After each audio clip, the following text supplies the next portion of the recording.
Assalamualaikum warahmatullahi wabarakatuh.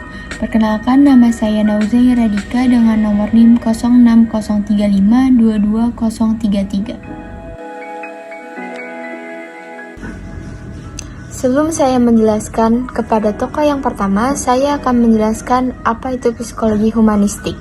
Menurut Yusuf Syamsu, teori humanistik dapat diartikan sebagai orientasi bersifat teoritis yang menekankan kepada keunikan kualitas manusia, khususnya yang berhubungan dengan free will atau kehendak bebas, dan potensi untuk mengembangkan diri. Sedangkan pendapat lain menjelaskan psikologi humanistik ialah salah satu pendekatan dalam ilmu psikologi yang memandang manusia sebagai individu yang utuh, memiliki potensi serta mampu untuk mengaktualisasikan dirinya. Baik, untuk tokoh yang pertama ialah Abraham Maslow. Abraham Maslow lahir pada tanggal 1 April 1908 di Brooklyn, New York. Ia lahir sebagai anak pertama dari 7 bersaudara yang lahir dari keluarga yang berimigrasi dari Rusia. Abraham Maslow belajar hukum di City College of New York atau CCNY. Kemudian ia beralih ke University of Wisconsin dan menemukan seorang mentor di psikolog Harry Harlow yang menjabat sebagai penasihat doktoralnya. Maslow mendapat ketiga gelarnya di bidang psikologi, sarjana, master dan doktor dari University of Wisconsin. Abraham Maslow mulai mengajar di Brooklyn College pada tahun 1937 hingga tahun 1951. Selama waktu ini, ia sangat dipengaruhi oleh psikolog Gestalt Max Wertheimer dan antropolog Ruth Benedict.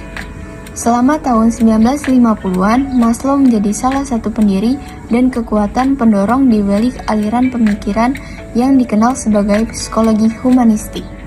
Di antara teori-teorinya adalah hierarki kebutuhan, aktualisasi diri, dan pengalaman puncak menjadi subjek mendasar dalam gerakan humanis. Dan beberapa perbedaan teori Maslow dengan teori lain adalah Maslow merasa bahwa teori psikoanalitik Freud dan teori perilaku Skinner terlalu fokus pada aspek negatif atau patologis dari keberadaan. Ia juga merasa bahwa teori-teori ini mengabaikan semua potensi dan kreativitas yang dimiliki manusia. Teori Maslow lebih fokus pada memaksimalkan kesejahteraan dan mencapai potensi penuh seseorang. Proses aktualisasi diri memainkan peran penting dalam teori Maslow. Orang-orang terus-menerus berusaha untuk mencapai potensi penuh mereka. Aktualisasi diri bukanlah titik akhir atau tujuan. Ini adalah proses berkelanjutan di mana orang terus meregangkan diri dan mencapai kesejahteraan, kreativitas, dan pemenuhan. Maslow percaya bahwa orang yang mengaktualisasikan diri memiliki sejumlah karakteristik utama. Beberapa di antaranya adalah penerimaan diri, spontanitas, kemandirian, dan kemampuan untuk memiliki pengalaman puncak. Maslow membuat sejumlah kontribusi penting untuk bidang psikologi. Hari ini, ia dikenal sebagai salah satu psikolog paling berpengaruh di abad ke-20. Teori-teorinya berfokus pada aspek-aspek positif dari sifat manusia. Pada saat sebagian besar psikolog berfokus pada aspek sifat manusia yang dianggap tidak normal, Abraham Maslow mengalihkan fokus untuk melihat sisi positif dari kesehatan mental. Karyanya mempengaruhi cara kita melihat kesehatan mental. Ketertarikannya pada potensi manusia, pengalaman puncak, peningkatan kesehatan mental, dan pertumbuhan pribadi memiliki pengaruh abadi pada psikologi. Pekerjaannya terus memberikan pengaruh hari ini. Sementara karya Maslow tidak disukai oleh banyak psikolog akademis dan beberapa menyarankan hierarkinya mungkin harus diperbarui, dan teori-teorinya meningkatkan minat dalam psikologi positif.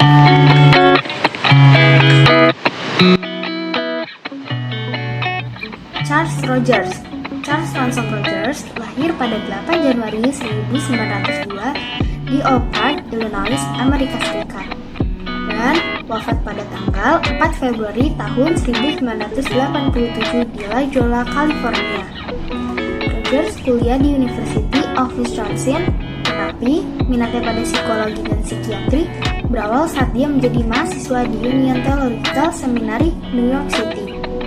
Setelah 2 tahun beliau meninggalkan seminari dan mengambil MA dan PhD dari Teachers College di Universitas Columbia. Pemikiran Rogers. Pertama, mengenai asumsi-asumsi dan aktualisasi diri. Asumsi-asumsi dasar dari teori humanistik meliputi 2 asumsi besar, yaitu kecenderungan formatif dan kecenderungan mengaktualisasi diri.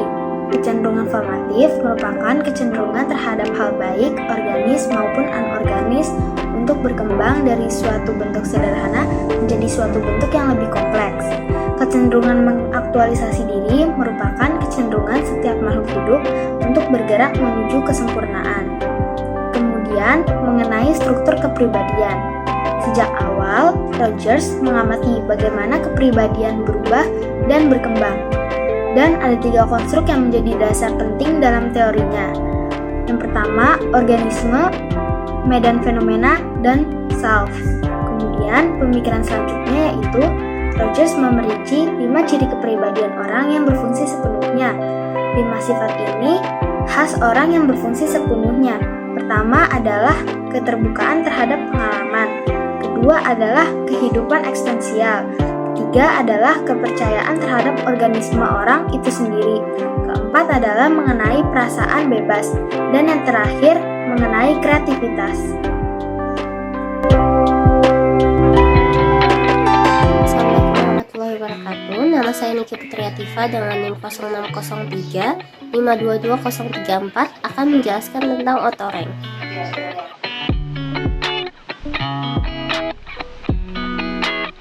Yang pertama yaitu biografi dari otorank. Otorank bernama asli Otto Rosenfeld. Ia lahir di kota Vienna, Austria pada tanggal 22 April 1884 dan wafat pada tanggal 31 Oktober 1939 di New York, Amerika Serikat. Orang tua otorank bernama Caroline Fleissner dan Simon Rosenfeld. Ia mempunyai 2 saudara laki-laki yang lebih tua darinya. Otorank tumbuh dalam keluarga yang disfungsional. Ayahnya merupakan seorang pecandu alkohol dan sangat kejam, yang membuat ia mempunyai trauma pada masa kecilnya. Masalah-masalah ini menimbulkan gejala neurosis di masa dewasanya dan masih banyak lagi. Otorank memulai studinya di universitas pada tahun 1908. Ia belajar filsafat, disiplin ilmu Jerman, dan bahasa klasik di Wina. Pada 1912, ia memperoleh gelar dokter. Ia menikah pada tahun 1918 dengan seorang perempuan bernama Beata Minster. Pada 1935, ia menetap secara permanen di Amerika Serikat, khususnya di New York, di mana ia melanjutkan pekerjaannya sebagai psikoterapis. Dia meninggal pada tahun 1939 sebagai akibat dari infeksi serius.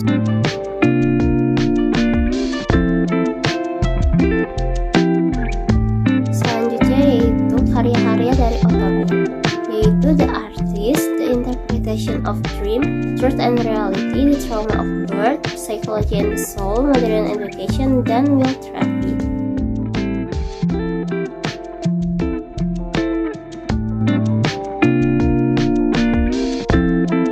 Berikutnya yaitu pemikiran-pemikiran yang dibuat oleh otorank. Yang pertama, trauma lahir. Otorank merupakan tokoh yang memperkenalkan dan mengembangkan istilah trauma lahir. Istilah ini kemudian digunakan oleh Sigmund Freud sebagai dasar dari semua jenis kecemasan. Kedua, kemandirian manusia. Otorank menganggap manusia sebagai makhluk yang kreatif dan produktif. Manusia memiliki kebutuhan untuk mandiri. Karenanya manusia tidak dapat tertekan dan dikuasai oleh ketidaksadarannya.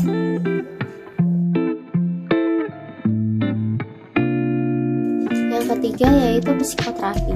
Ketertarikan otorank terhadap psikologi merupakan pengaruh dari pekerjaan Carl Gustav Jung sebagai psikolog. Otorank kemudian meminati mitologi, seni dan cerita yang dapat dikaitkan dengan psikologi. Ia kemudian membuat metode psikoterapi yang mengutamakan pengalaman mengenai tempat sekarang dan waktu sekarang.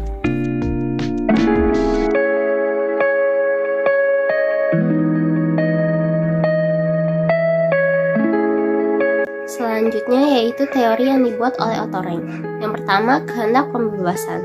Salah satu teori paling menarik yang diajukan oleh Rank terungkap dalam karyanya Artist. Dalam karya ini, penulis mengabdikan dirinya pada tema kreativitas seni dengan menitik beratkan pada aspek kehendak. Psikoanalis mengklaim bahwa semua orang dilahirkan dengan keinginan yang menuntut mereka untuk membebaskan diri dari dominasi apapun. Selanjutnya yaitu teori 3 tipe dasar manusia. Yang pertama tipe beradaptasi, yang kedua tipe neurotik, yang ketiga tipe produktif.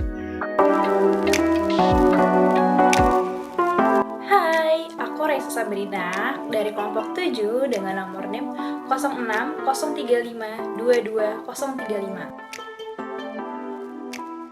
Aku akan mempresentasikan seorang tokoh psikologi humanistik yaitu Gordon Allport. Allport adalah seorang psikolog berkebangsaan Amerika.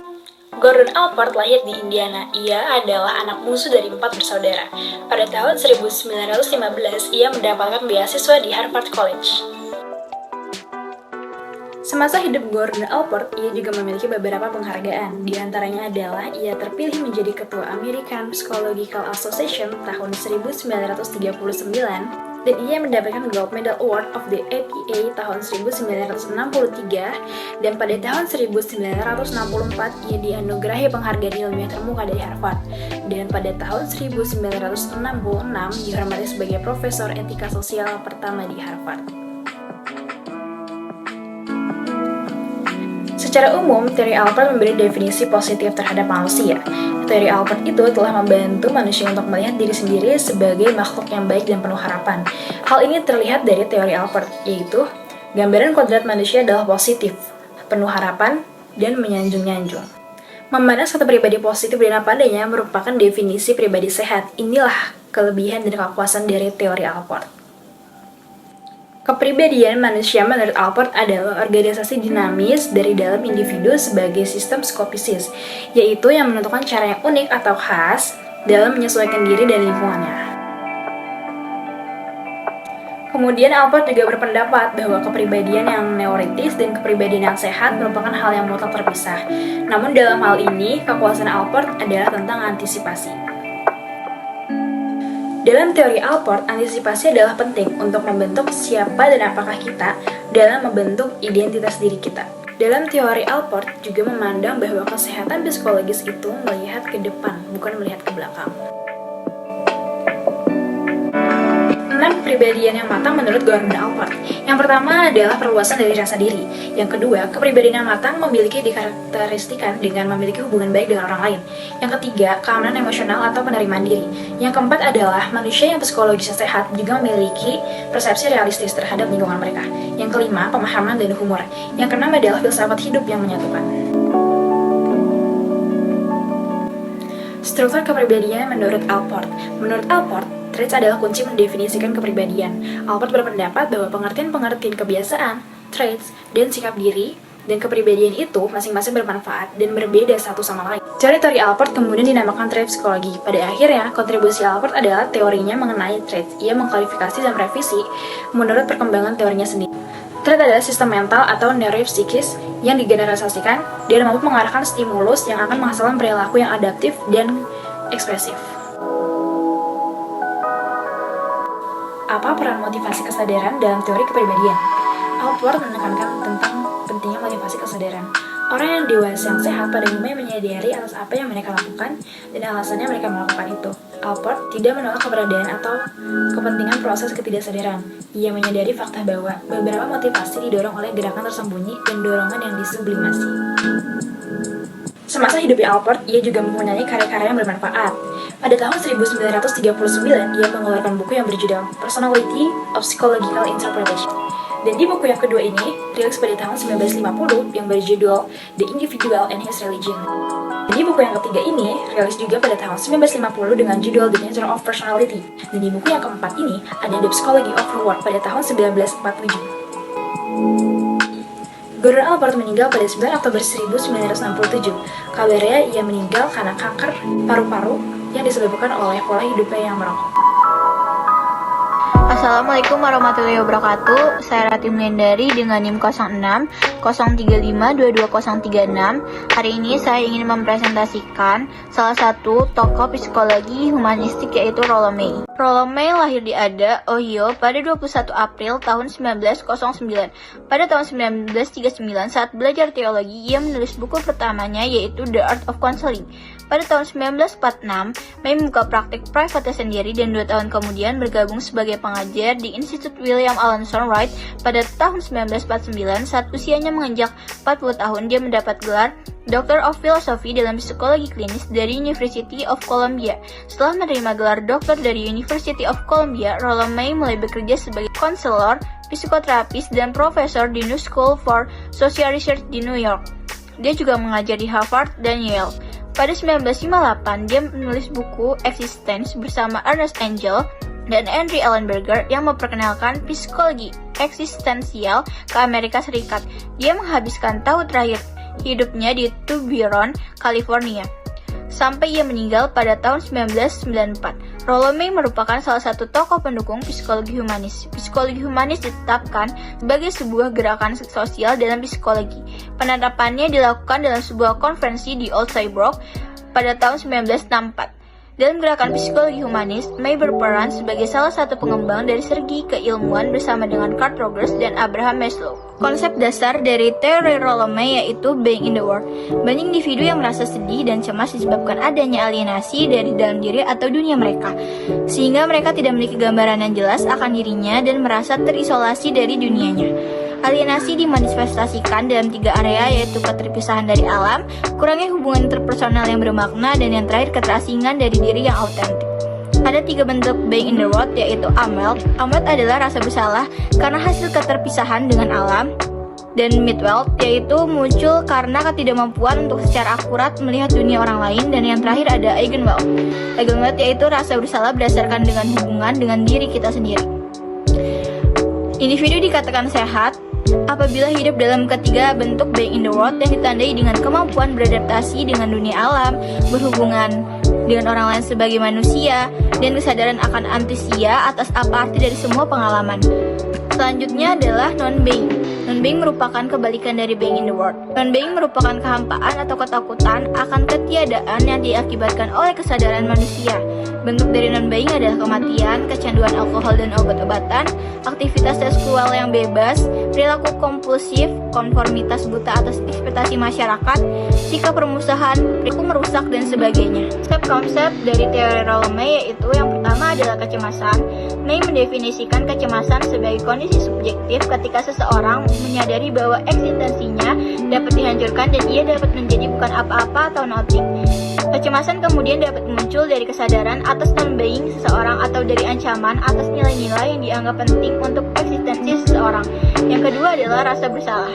Kecemasan mulai muncul dan bangkit saat manusia dihadapkan dengan masalah pemenuhan potensi mereka, dan rasa bersalah muncul saat manusia menyangkal potensinya, gagal melihat secara akurat kebutuhan dari sesamanya, atau lupa akan ketergantungan dengan alam. Kecemasan dan rasa bersalah bersifat ontologis, yaitu merujuk pada sifat alamiah dari suatu keadaan dan bukan perasaan yang muncul dari situasi atau pelanggaran yang spesifik. Yang ketiga ada perhatian, cinta, dan kehendak. May mendefinisikan cinta sebagai perasaan bahagia terhadap kebahagiaan orang lain. Tanpa kepedulian tidak mungkin ada cinta, yang ada sentimental kosong atau rangsangan seksual yang sementara, dan kepedulian juga merupakan sumber dari keinginan. May menyebutkan keinginan sebagai kapasitas untuk mengatur diri seseorang supaya pergerakan dalam arah tertentu atau menuju suatu sasaran tertentu dapat terjadi. Yang keempat ada kebebasan dan takdir. Campuran dari keempat bentuk cinta membutuhkan penegasan diri dan afirmasi dari orang lain. Selain itu, membutuhkan pula penegasan atas kebebasan seseorang dan konfrontasi atas takdir seseorang. Kebebasan didefinisikan sebagai kapasitas seseorang untuk mengetahui bahwa ia adalah orang yang menentukan. Di lain sisi, takdir dapat didefinisikan sebagai rancangan dari alam semesta yang berbicara lewat rancangan dari masing-masing kita. Dan yang terakhir ada kekuatan mitos. Mitos adalah cerita-cerita yang menyatukan masyarakat karena dari sini manusia menemukan arti dari hidup mereka dengan manusia lain dalam kebudayaan yang sama. Karena May percaya bahwa manusia berkomunikasi satu sama yang lain dengan 2 level, yaitu melalui bahasa rasionalisme dan melalui mitos.